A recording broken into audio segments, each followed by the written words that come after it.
We are back with another episode of Nikki's Handbag Encyclopedia. This is a series I started so I can give you a quick review of a handbag in under 10 minutes. As an avid handbag lover with over 15 years of experience, the intro and the outline of what I'm gonna go over does not count as part of the 10 minutes, so just saying. Sometimes we just need to get to the meat and potatoes of a handbag review without going into long-winded stories you know I love telling of why I got the bag, how I got the bag, what kind of deal I got on the bag. If you are a longtime subby, go jump right ahead into the bag review. But for those of you who are new to my channel, first of all, welcome.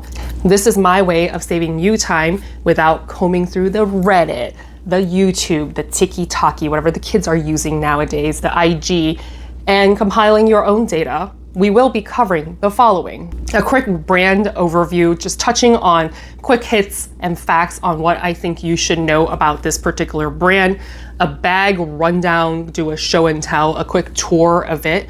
I'll talk about the pros and the cons and the functionality. It'll kind of blend all into one.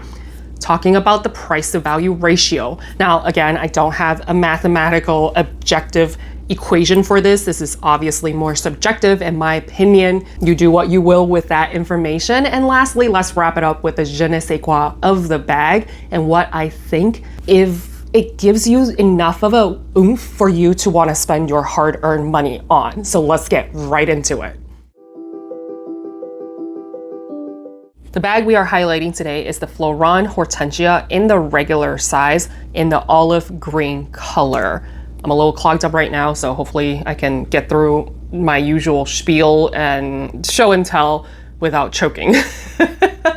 But Fleuron is a French mid-range indie brand that started back in 2020 by co-founder Marine Chan. Their brand aesthetic leans towards elegance and simplicity. True to the brand's name, they come up with, botanic names for their bags and just very flowery, elegant in design. They are looking to be sustainable in the fashion world where they aren't releasing new models every 6 months. There are a couple of interviews out there with the co-founder of this brand, but overall, there's not too much publicity with this brand other than, hey, it's climbing, popularity with people and how they love the French aesthetic and part of the indie brand craze as of right now. Now, if you are new to this channel, I have covered Fleuron for the past 3 years, including one of the first ones I picked up, and I did do a handbag encyclopedia on the Mini Swan already, which is their iconic model and their best seller.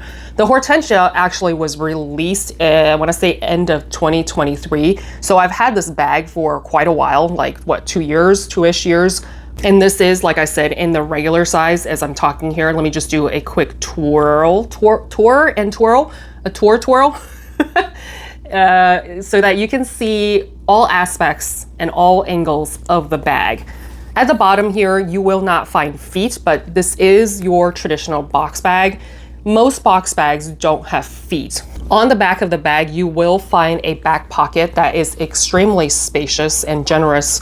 When it comes to a phone, you can easily slip that in here, no problem whatsoever. This is a Samsung 26. Now, how you open this bag is this little push button right here. And you'll find this pinhole closure for the bag itself. Very similar to like a pochette Matisse, except their button is kind of a squeeze as opposed to a push button right here. Before I go inside the bag here, you can see that their main hero kind of iconic look on this particular bag is the gold flower in the front, which is beautiful. Is it gold plated? No, it's not. But I've been using this bag, especially when I first bought it, quite a bit. And I do not see any tarnishing. I do not see any rubbing off or fading of the gold hardware. In the interior, you will find that the Fleuron stamp is on the hardware itself and it's debossed. Embossed. I can never get that right. It does come with a adjustable strap, also detachable, where it's a little circle here and you push it in and you can detach the shoulder strap or crossbody strap. So if you want to switch it out with a long chain, you definitely can to make this more of a formal bag. The strap itself is very generous in terms of the adjustability, so it can fit all shapes and sizes when it comes to your crossbody wise or short shoulder or long shoulder. Just keep in mind that you are using the push pin kind of adjustments, so if you do it quite often, this will stretch out, so just keep that in mind. Now, the interior is microfiber suede lined, in other words, fabric, so it's not real leather. You will find 3 different compartments, and it does stretch out a little bit accordion style, but the main compartment is where majority of your stuff is going to go. There is also 1 slip pocket right there. So yes, there's 3 main compartments, but technically if you want to include the middle compartment where it's leather, you could say it is 5 compartments, but really there's not much you can fit in here. Technically, yes, because the leather is incredibly malleable, you definitely can fit stuff in here, more bulkier stuff, but then it would just protrude to the other compartment right here. So do what you will with that information. Taking a look at the leather, this is in the grain pebbled leather, which is what they launched with. However, since they launched in the regular size, they have come out with the Swift version or the smooth calf leather version, which is a complete different look in my opinion. And if you do like the smooth leather, beautiful. They also have about 11 different color variations. Depending on the color, you will find contrast stitchings, or like mine, where it is the same color monochromatic stitching, so it looks a little bit more cohesive. If you do like the contrast stitching, I think that could be a very different look as well. Now, there are a couple different sizes. They've expanded it since this original launch. They have come out with a mini Hortensia where it's 30 different colors for you to choose from, and they're beautiful. I think they might have come out with a suede, or maybe that's just a mini swan, but definitely the smooth skin leather. They also have come out with like a wallet on change version for the Hortensia. So 3 different variations. And then lastly, there's also a belt. So they really have expanded on this logo, this design right here. So there's different sizes and different options, something for everybody. However, I have heard from other people who picked up the mini Hortensia that it doesn't really fit much. And this particular bag, it fits all of the things that you probably would consider your daily items, but because, and this is kind of a common thing and consensus that most people say, is that when you have a box bag that's this slim rectangular shape, and if you start going with the different compartments, there's a limitation on how much items you can bring with you. But unlike other box bags that are a little bit more stiffer, more structured, more rigid in their leather, there's not much give in terms of putting items in there. However, because the leather on this Hortensia is very, very soft, very, very malleable, you can squeeze a couple more things in there. It might look a little bit protruded, but at least you have that flexibility if you insist on, or perhaps you're in a pinch. So that kind of bleeds into the pros and cons of what I'm talking about when it comes to the Hortensia. Like any box bags, there's limitations on the capacity, but if you can Tetris very well, I don't think that's an issue.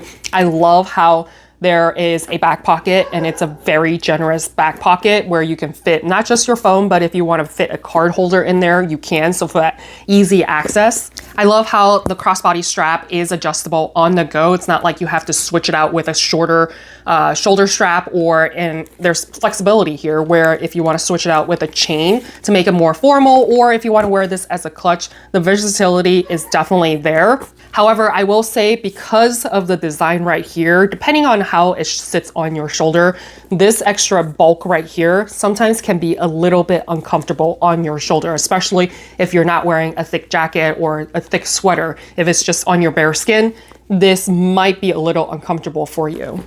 Now, talking about the wear and tear, and also a con in my opinion when it comes to this bag, is that I've used this bag quite a bit.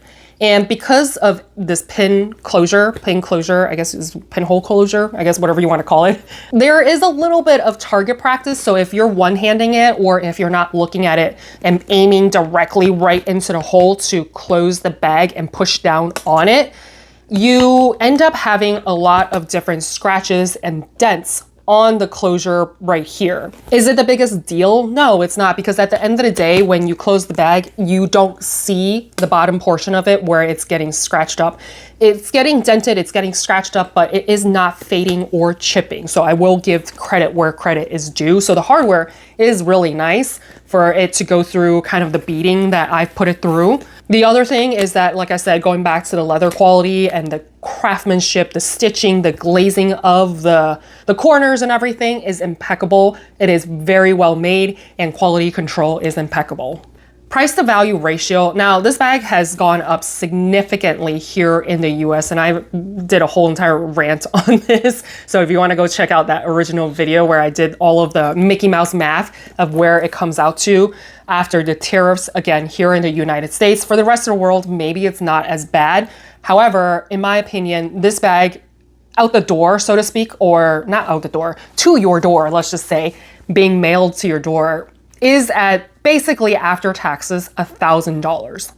And that, to me, I don't know, maybe it's just leaving a bad taste. And it's of course no fault of Fleuron's, but with the tariffs, and I know how much this bag originally cost, it just leaves kind of a bad taste in my mouth. If we started at the $1,000 mark for this bag, I would be like, yeah, I don't know, probably. However, if you are at the $800, $700 mark out the door or to your door kind of pricing, I think it's a no-brainer. But unless you really, really like this design and you don't think you're going to get sick of it, and of course all of the versatilities that it comes, I mean, don't get me wrong, I feel like the box style bag, this is definitely top notch when it comes to the indie brand world.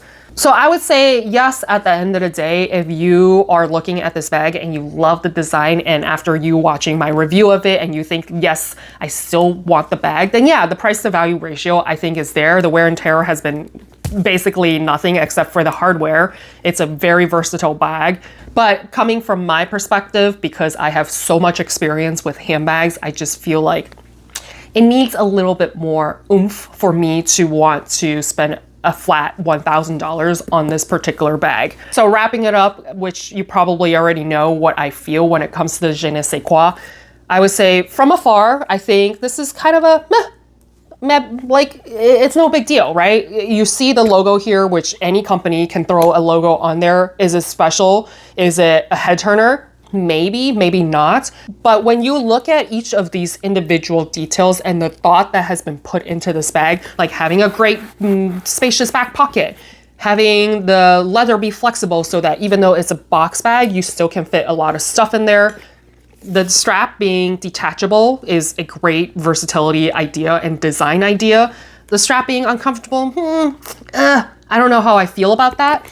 So I'm a little conflicted, and usually in my other videos when I talk about the je ne sais quoi, I'll be like yes or no or whatever. This one, I'm kind of just hovering in between. Sorry, I totally know that is not helpful, but hopefully you can make an informed decision for yourself once I have pointed out every aspect of this bag. The je ne sais quoi, I would say, if I have to give it a rating, probably a 7 out of 10, if that makes any sense. So hopefully this was helpful in making a final decision on if you want to purchase this bag or not, or if you already own this bag in the mini size or any other the variation, drop a comment down below. Let us know if you think it's worth the price to value ratio or the je ne sais quoi of it. Like, do you think it's special? I know a lot of you out there love a bag and would buy it in multiple colors. Well, in the mini size, you definitely can do so because there's like 30 different colors, right? In the regular size, there's only 11. So if you have experience with this particular bag, whether you own it or you have let go of it, definitely drop it in the comments. Help everybody out and with your opinion so that people who are considering this bag can make a final decision. Definitely go check out the mini swan review I did, or just kind of browse through the handbag encyclopedia as I'm building it up. If you want me to do specific reviews that I haven't touched on in that playlist, drop me a comment, shoot me a DM on Instagram to let me know, and I'll see if I can bump it up on the priority list there. Life is hard. I want to help you save time and money so that you can somehow adult easier and hopefully less than retail. I'll see y'all next time.